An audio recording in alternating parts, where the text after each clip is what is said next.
Deserts of Arabia, an insurgency war was raging years before I got to France.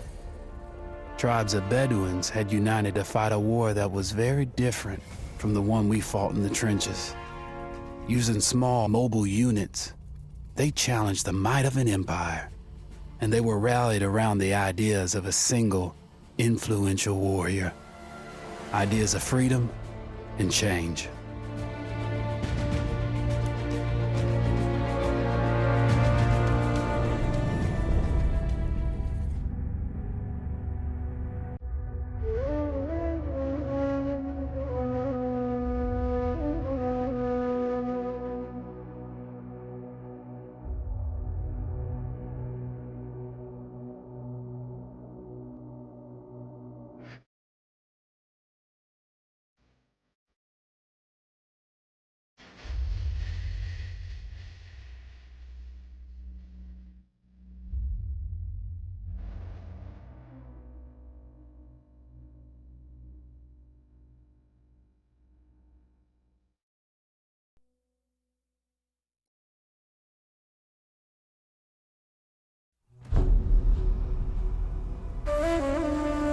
The Arabian Desert, a vast ocean of drifting sands and scorched, sun-baked rocks. Beneath these endless dunes, oil, the lifeblood of our new mechanical century. For more than 400 years, the Ottoman Empire has ruled these lands, controlling all that's to be found here. But the Ottomans do not rule unopposed. Small bands of Bedouin rebels have united to overthrow the empire. They strike without warning and then vanish into the desert. Fighting alongside them is a lone British officer whose exploits have earned him wide renown. The world has taken to calling this man Lawrence of Arabia. In the desert, you rely on good planning, but you also hope for a dash of luck. And luck was with us when we learned of a recently derailed Ottoman train carrying a most interesting piece of cargo.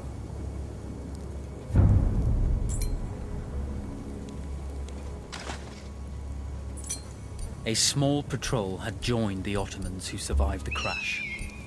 Together, they guarded the wreckage and waited for reinforcements.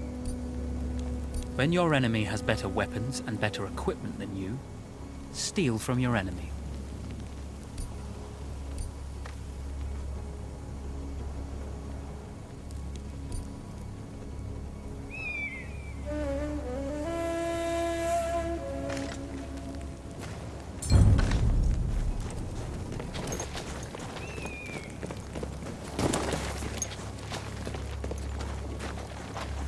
A lone fighter has just one advantage over a large enemy force. A lone fighter can move unseen.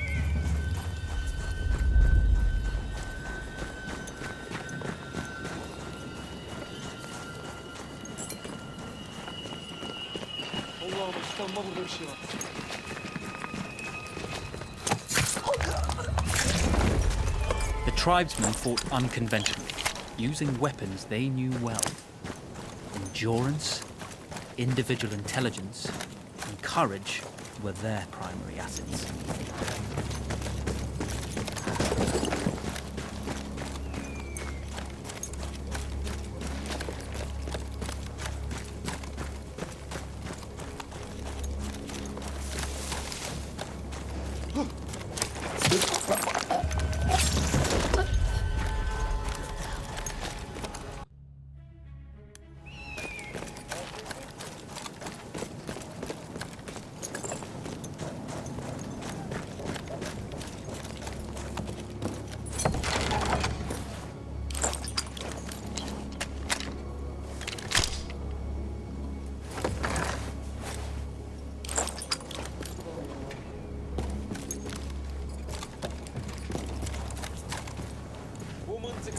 Bana denk geliyor lan.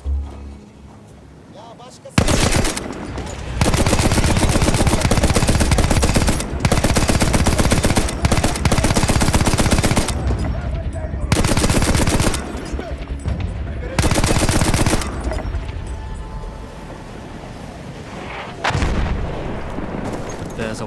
of difference between seeing something and having it in your own two hands.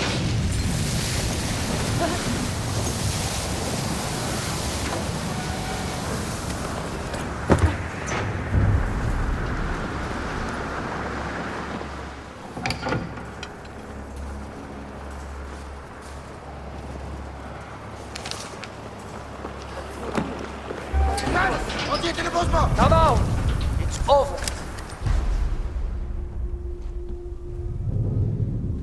Well, you did not think we would be fast enough to catch you here, did you? Lawrence of Arabia.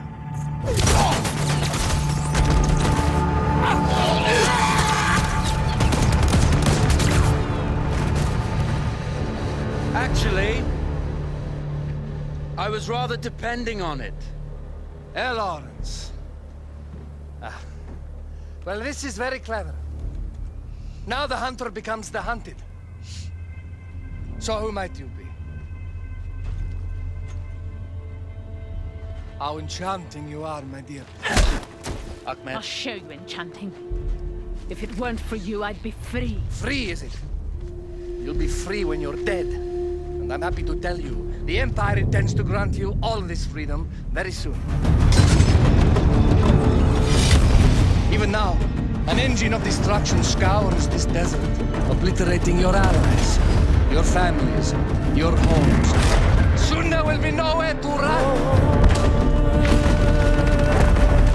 Nowhere to hide. Soon all that you know, and all that you love, will be ashes. You will all be free to die. Oh. Ah, you animal! Zara.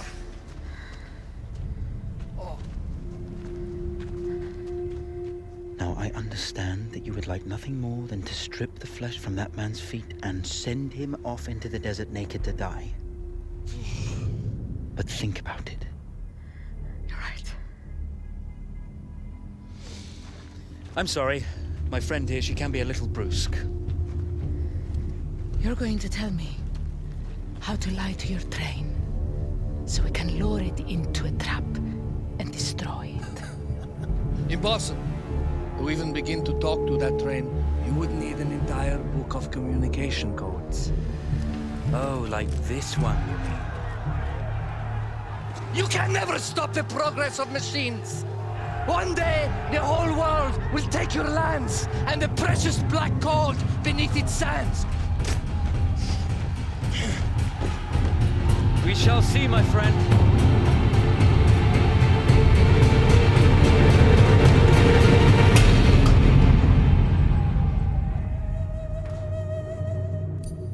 Of course, obtaining the codebook was not enough. To destroy this Iron Dragon, this Canavar, as the Ottomans had named it, we had to send it 3 encrypted messages telling it to stand down. There were Ottoman outposts scattered along the railroad tracks. The commanders there carried high-priority message capsules. We had to use those to send our orders. Infiltrating the village wouldn't be easy. A full detachment of Ottoman soldiers had occupied it. The Ottomans had chosen an isolated location for their desert outpost. It seemed lightly defended. It was also well stocked with arms and equipment. The ancient ruins were all that remained of a civilization now lost to time. The Ottoman Empire brought in the modern world with a host of armored vehicles and field guns. 3 commanders to eliminate, 3 personal message capsules to be stolen, and then sent with our false orders. How Zara tackled this dangerous and audacious mission was up to her.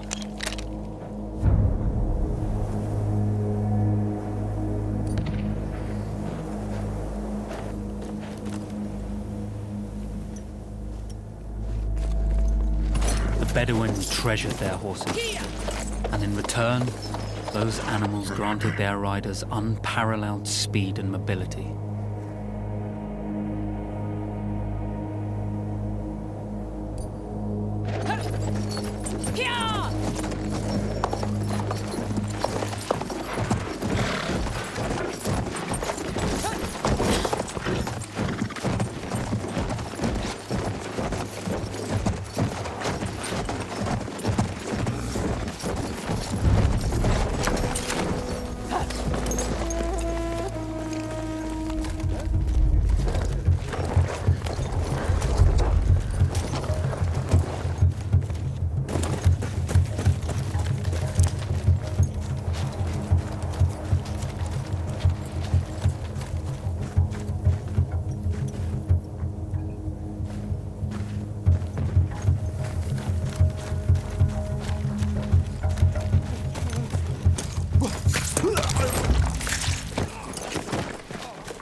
izin vermesin.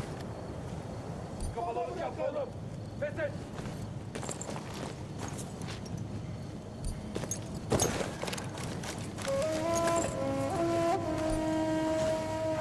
Bak beni ne kadar çok ararsam o kadar çok asabım bozuluyor.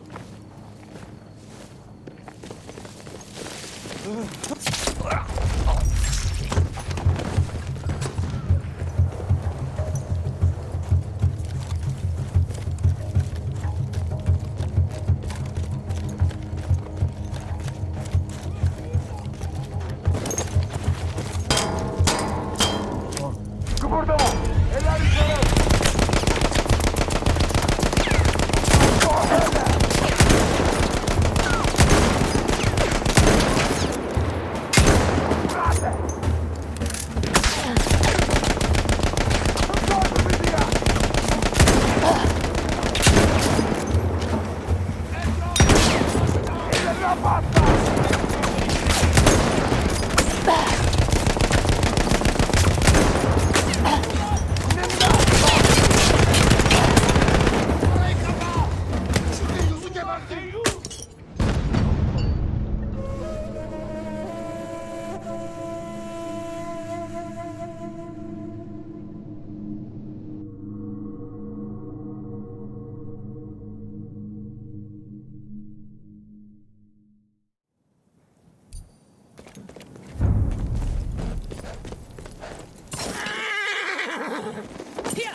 A single order wouldn't be enough. Ottoman protocol required the message to be received in triplicate before the train would acknowledge it as genuine.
We were putting a great deal of trust in Zara's capabilities, but I had complete confidence that she would carry the day.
No, you see, the message had already been sent, my dear.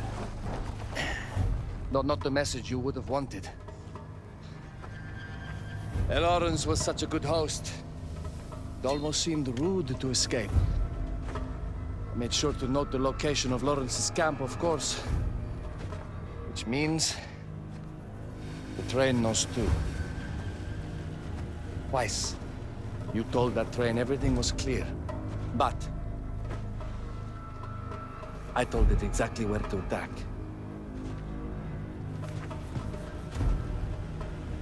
The beast has your scent, my dear. And it's coming to slaughter you and your little band of rebels.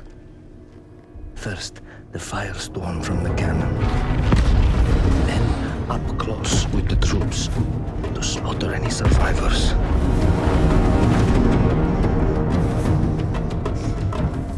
The legend of Lawrence of Arabia dies tonight.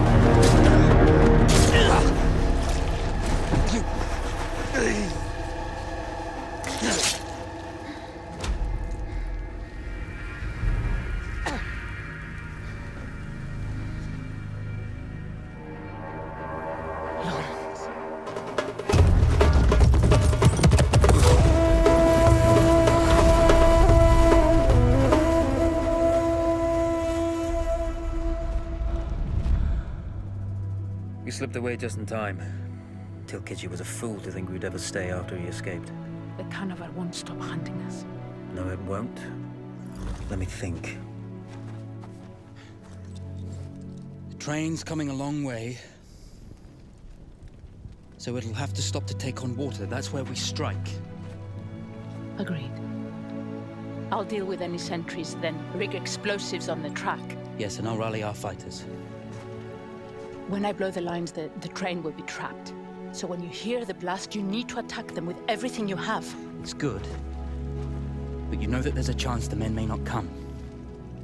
You may set off those explosives and find you're out there all alone. You know that. I guess I won't know either way until I set it off.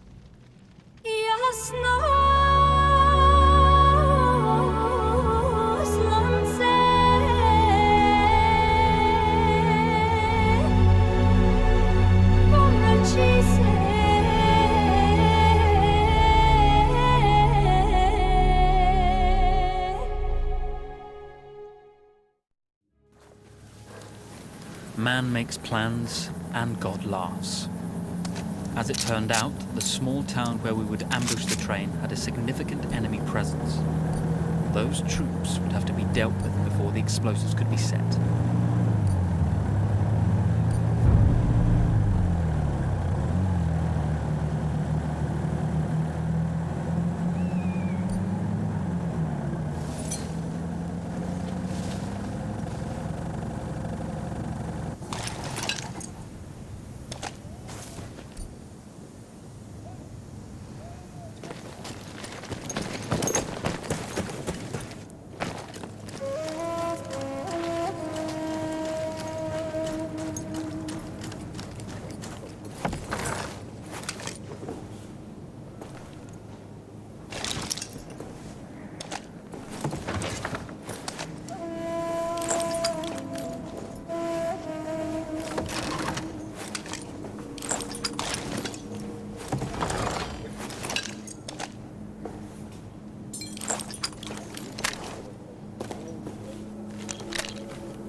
Benim başımı yakacak. Ne yaptıysam herife. Gelsen onu içeceğim.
Man makes plans and God laughs. As it turned out, the small town where we would ambush the train had a significant enemy presence. Those troops would have to be dealt with before the explosives could be set.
Once Zara secured the town, the trap could be set for the arriving train.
Vengeance can be a sweet or bitter brew. How did you find it, Zara?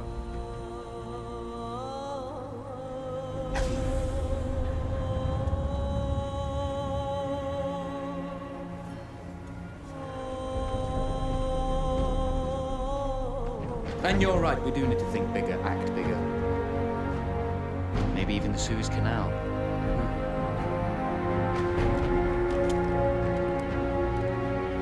Tell me, what do you know about battleships?